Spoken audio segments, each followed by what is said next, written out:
Chapter 7. Yucca Flats, Malone thought, certainly deserved its name.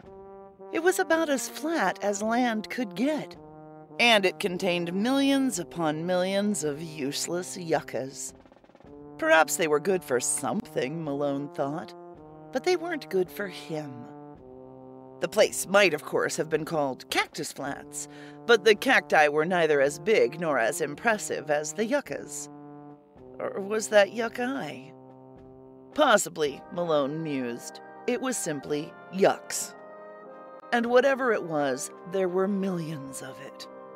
Malone felt he couldn't stand the sight of another yucca. He was grateful for only one thing. It wasn't summer. If the Elizabethans had been forced to drive in closed cars through the Nevada desert in the summertime, they might have started a cult of nudity, Malone felt. It was bad enough now in what was supposed to be winter. The sun was certainly bright enough, for one thing. It glared through the cloudless sky and glanced with blinding force off the road. Sir Thomas Boyd squinted at it through the rather incongruous sunglasses he was wearing, while Malone wondered idly if it was the sunglasses or the rest of the world that was an anachronism. But Sir Thomas kept his eyes grimly on the road as he gunned the powerful Lincoln toward the Yucca Flats labs at 80 miles an hour. Malone twisted himself around and faced the women in the back seat. Past them, through the rear window of the Lincoln, he could see the second car. It followed them gamely, carrying the newest addition to Sir Kenneth Malone's collection of bats. "Bats," Her Majesty said suddenly but gently. "Shame on you, Sir Kenneth. These are poor, sick people. We must do our best to help them, not to think up silly names for them. For shame." "I suppose so," Malone said wearily. He sighed, and, for the 5th time that day, he asked, "Does Your Majesty have any idea where our spy is now?" "Well, really, Sir Kenneth," the Queen said with the slightest of hesitations. "It isn't easy, you know. Telepathy has certain laws, just like everything else. After all, even a game has laws. Being telepathic didn't help me to play poker. I still had to learn the rules. And telepathy has rules, too. A telepath can easily confuse another telepath by using some of those rules." "Oh, fine," Malone said. "Well, have you got in contact with his mind yet?" "Oh, yes," Her Majesty said happily. "And my goodness, he's certainly digging up a lot of information, isn't he?" Malone moaned softly. "But who is he?" he asked after a second. The Queen stared at the roof of the car in what looked like concentration. "He hasn't thought of his name yet," she said. "I mean, at least if he hasn't mentioned it to me. Really, Sir Kenneth, you have no idea how difficult all this is." Malone swallowed with difficulty. "Where is he, then?" he said. "Can you tell me that, at least? His location?" Her Majesty looked positively desolated with sadness. "I can't be sure," she said. "I really can't be exactly sure just where he is. He does keep moving around, I know that. But you have to remember that he doesn't want me to find him. He certainly doesn't want to be found by the FBI. Would you?" "Your Majesty," Malone said, "I am the FBI." "Yes," the Queen said, "but suppose you weren't. He's doing his best to hide himself, even from me. It's sort of a game he's playing." "A game?" Her Majesty looked contrite. "Believe me, Sir Kenneth, the minute I know exactly where he is, I'll tell you, I promise. Cross my heart and hope to die, which I can't, of course, being immortal. Nevertheless, she made an X mark over her left breast. All right. All right, Malone said, out of sheer necessity. Okay, but don't waste any time telling me. Do it right away. We've got to find that spy and isolate him somehow. Please don't worry yourself, Sir Kenneth, Her Majesty said. Your queen is doing everything she can. I know that, Your Majesty, Malone said. I'm sure of it. Privately, he wondered just how much even she could do. Then he realized, for perhaps the 10,000th time, that there was no such thing as wondering privately anymore. That's quite right, Sir Kenneth, the Queen said sweetly, and it's about time you got used to it. What's going on? Boyd said. More reading minds back there? That's right, Sir Thomas, the Queen said. I've about gotten used to it, Boyd said almost cheerfully. Pretty soon they'll come and take me away, but I don't mind at all. He whipped the car around a bend in the road savagely. Pretty soon they'll put me with the other sane people and let the bats inherit the world, but I don't mind at all. Sir Thomas, Her Majesty said in shocked tones. Please, Boyd said with a deceptive calmness. Just Mr. Boyd. Not even Lieutenant Boyd or Sergeant Boyd, just Mr. Boyd, or if you prefer, Tom.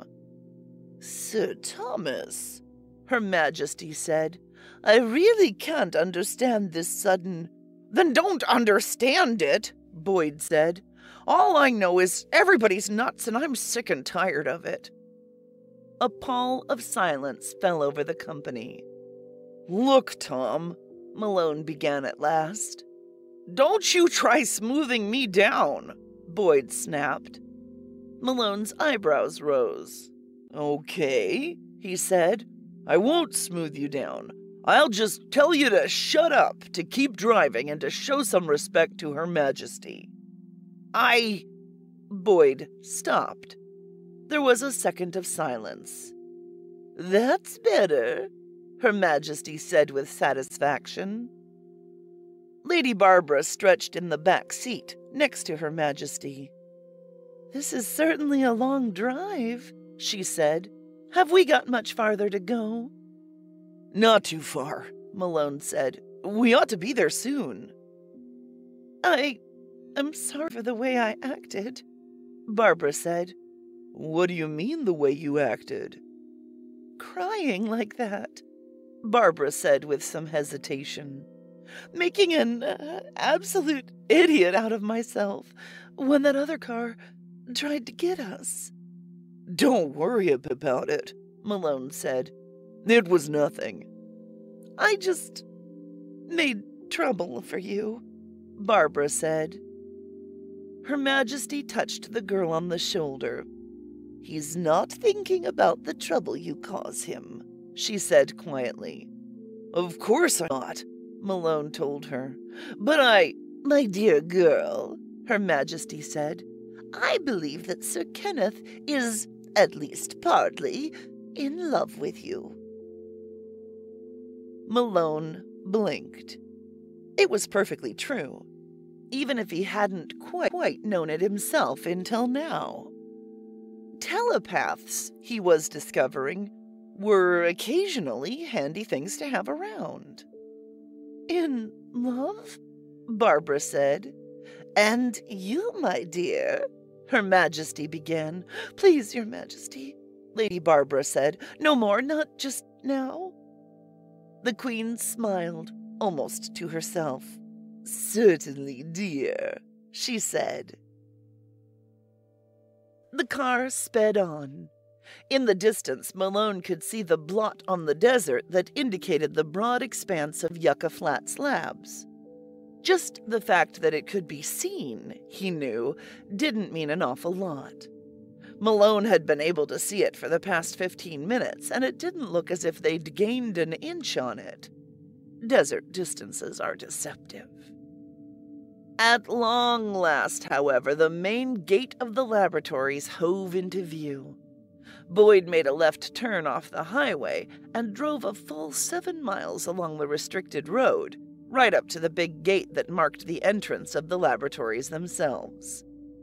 Once again, they were faced with the army of suspicious guards and security officers. This time, suspicion was somewhat heightened by the dress of the visitors.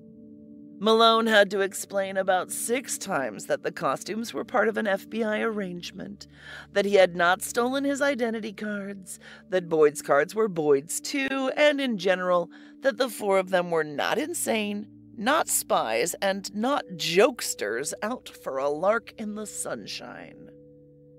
Malone had expected all of that. He went through the rigmarole wearily, but without any sense of surprise. The one thing he hadn't been expecting was the man who was waiting for him on the other side of the gate. When he'd finished identifying everybody for the 5th or 6th time, he began to climb back into the car. A familiar voice stopped him cold. "Just a minute, Malone," Andrew J. Burris said. He erupted from the guardhouse like an avenging angel, followed closely by a thin man about 5 feet 10 inches in height, with brush-cut brown hair, round, horn-trimmed spectacles, large hands, and a small Sir Francis Drake beard. Malone looked at the 2 figures blankly. "Something wrong, Chief?" he said. Burris came toward the car. The thin gentleman followed him, walking with an odd, bouncing step that must have been acquired, Malone thought, over years of treading on rubber eggs. "I don't know," Burris said when he'd reached the door. "When I was in Washington, I seemed to know. But when I get out here in this desert, everything just goes haywire." He rubbed at his forehead. Then he looked into the car. "Hello, Boyd," he said pleasantly. "Hello, Chief," Boyd said. Burris blinked. "Boyd, you look like Henry VIII," he said with only the faintest trace of surprise. "Doesn't he, though?" Her Majesty said from the rear seat. "I've noticed that resemblance myself." Burris gave her a tiny smile. "Oh," he said. "Hello, Your Majesty. I'm Andrew J. Burris, Director of the FBI. The Queen finished for him. "Yes, I know. It's very nice to meet you at last. I've seen you on television and over the video phone. You photograph badly, you know." "I do?" Burris said pleasantly. It was obvious that he was keeping himself under very tight control. Malone felt remotely sorry for the man, but only remotely. Burris might as well know, he thought, what they had all been going through the past several days. Her Majesty was saying something about the honorable estate of knighthood and the Queen's list. Malone began paying attention when she came to, "And I hereby dub thee." She stopped suddenly, turned, and said, "Sir Kenneth, give me your weapon." Malone hesitated for a long second, but Burris's eye was on him, and he could interpret the look without much trouble. There was only one thing for him to do. He pulled out his .45, ejected the cartridges in his palm, and reminded himself to reload the gun as soon as he got it back, and handed the weapon to the Queen, butt foremost. She took the butt of the revolver in her right hand, leaned out the window of the car, and said in a fine, distinct voice, "Kneel, Andrew." Malone watched with wide, astonished eyes as Andrew J. Burris, Director of the FBI, went to one knee in a low and solemn genuflection. Queen Elizabeth Thompson nodded her satisfaction. She tapped Burris gently on each shoulder with the muzzle of the gun. "I knight thee, Sir Andrew," she said. She cleared her throat.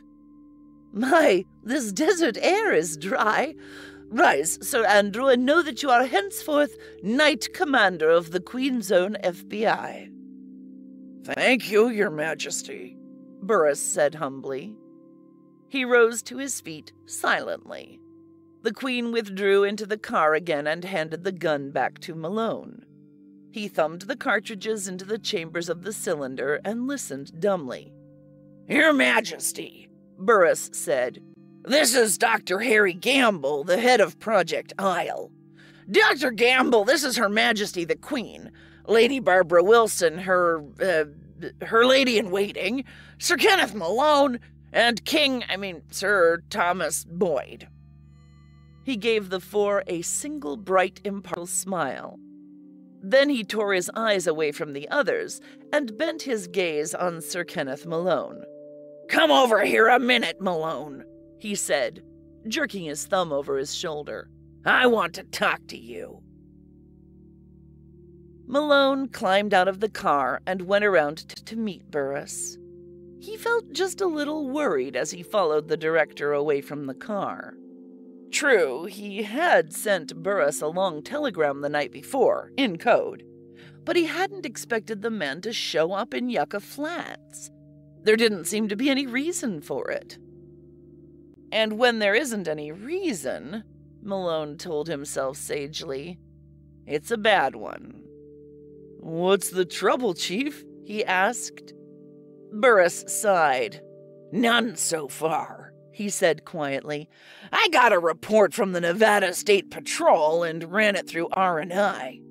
They identified the men you killed all right, but it didn't do us any good. They're hired hoods. Who hired them? Malone said. Burris shrugged. Somebody with money, he said. Hell, men like that would kill their own grandmothers if the price were right. You know that. We can't trace them back any farther. Malone nodded. That was, he had to admit, bad news. But then, when had he last had any good news? We're nowhere near our telepathic spy, Burris said. We haven't come any closer than we were when we started. Have you got anything at all, no matter how small?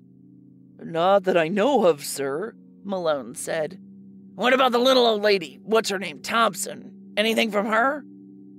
Malone hesitated. She has a close fix on the spy, sir, he said slowly. But she doesn't seem to be able to identify him right away. What else does she want? Burris said. We've made her queen and given her a full retinue in costume. We've let her play roulette and poker with government money. Does she want to hold a mass execution? If she does, I can supply some congressmen, Malone. I'm sure it could be arranged. He looked at the agent narrowly. I might even be able to supply an FBI man or two, he added. Malone swallowed hard. I'm trying the best I can, sir, he said. What about the others? Burris looked even unhappier than usual. Come along, he said. I'll show you. When they got back to the car, Dr. Gamble was talking spiritedly with Her Majesty about Roger Bacon. Before my time, of course, the Queen was saying, but I'm sure he was a most interesting man. Now, when dear old Marlowe wrote his Faust, he and I had several long discussions about such matters. Alchemy, Doctor, Burris interrupted with, I beg your pardon, Your Majesty, but we must get on. Perhaps you'll be able to continue your, audience later. He turned to Boyd.